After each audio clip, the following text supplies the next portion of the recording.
ఎందుకు వచ్చారా ఇక్కడికి?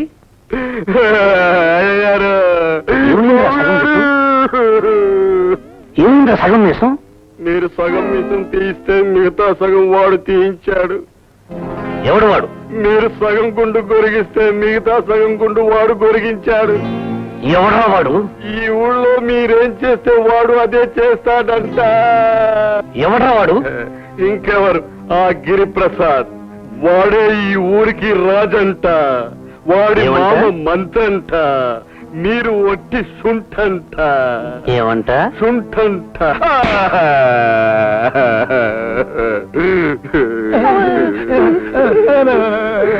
ఏమంట? వాడి ప్రతాపం చూపించడానికి సంక్రాంతి పండక్కి వాడి పొట్టేలుతో మీ పొట్టేల్ని గుర్తిస్తాడంట. మీ పొట్టేలు పోతే మీరు ఓడిపోయినట్టే అంట. మీరు ఓడిపోతే ఈ ఊరు వదిలి వెళ్ళిపోవాలంట. ఒరే గిరి, నేను తలుచుకుంటే నువ్వు వెళ్ళేది శంకరగిరి.